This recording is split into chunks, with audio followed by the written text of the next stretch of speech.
Good afternoon class. जैसे कि आप सभी जानते हैं क्लास 6 में चैप्टर नंबर 12 डेटा हैंडलिंग है, जो कि बहुत इंपॉर्टेंट चैप्टर होता है एग्ज़ाम के लिए। तो उससे रिलेटेड कुछ फैक्ट हम आपको बताते हैं और क्या क्या चीज़ें इसमें इंपॉर्टेंट होती हैं वो आप समझिएगा। जैसे कि डेटा क्या होता है, फ्रीक्वेंसी क्या होता है और टेली मार्क क्या होता है, ये सबसे इंपॉर्टेंट होता है इस चैप्टर में। तो चलिए इसके बारे में हम थोड़ा सा डिस्कस करते हैं आपके साथ। फर्स्ट इज़ दैट डेटा क्या होता है। तो data is a collection of numbers gathers to give some informations. मतलब डेटा जो होता है किसी चीज़ का एक कलेक्शन होता है नंबर्स में, उसी कोई इन्फॉर्मेशन जो हमको मिलती है उसका कलेक्शन होता है, उसी हम लोग क्या बोलते हैं, डेटा बोलते हैं। ठीक है। सेकंड लिखा हुआ है टैली मार्क। टैली मार्क क्या होता है, जो आपका डेटा होता है उसकी जो फ्रीक्वेंसी हो या उसकी जो भी नंबर्स होते हैं उसको रिप्रेजेंट करने के लिए कुछ सिंबल का यूज़ करा जाता है। जैसे कि ये 1 2 3 4 5 इन सिंबल का यूज़ करके फ्रीक्वेंसी को रिप्रेजेंट किया जाता है टैली मार्क में, और उसी को हम लोग क्या बोलते हैं, टैली मार्क बोलते हैं। Second is that. अब आप ये समझिएगा कि इसको हम लोग, अगर मुझे बनाने के लिए आ गया कि टैली मार्क की आपको वो बनानी है, एक टेबल बनानी है, तो हम लोग कैसे बनाएंगे। तो सपोज़ करिए जैसे कुछ गेम्स हैं, तो गेम्स में हम लोग कुछ गेम्स ले लेते हैं।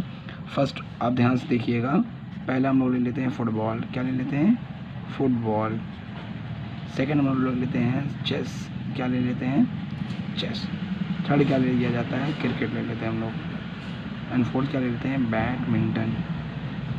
ध्यान से देखिएगा आप लोग, क्योंकि ये चीज़ें बड़ी इजी भी हैं और बस समझ में आनी चाहिए आपको। ठीक। अब बात आती है फ्रीक्वेंसी की।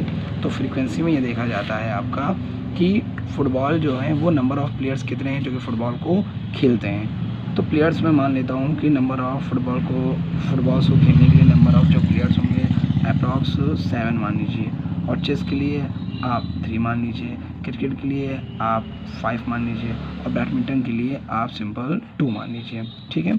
अब इस फ्रीक्वेंसी को हम लोग रिप्रेजेंट करते हैं और टैली मार्क में फ्रीक्वेंसी ही कोई हम लोग रिप्रेजेंट करते हैं टैली मार्क में। तो 7 है, इसको रिप्रेजेंट कैसे करेंगे आप देखिएगा ज़रा ध्यान से।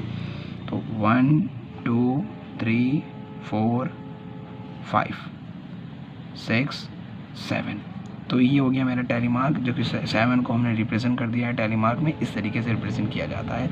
3 देख लीजिए, 1 2 3 ऐसे होगा। 5 देखिए, 1 2 3 4 और 5, जो 5 वाली लाइन होती है उसको कट कर देती है। 2 देख लिए, तो ये तो बड़ा इजी है, 1 2। तो आई थिंक आपको समझ में आ गया होगा किस तरीके से फ्रीक्वेंसी को हम लोग टैली मार्क में रिप्रेजेंट करते हैं। सो थैंक यू, आज के लिए इतना ही।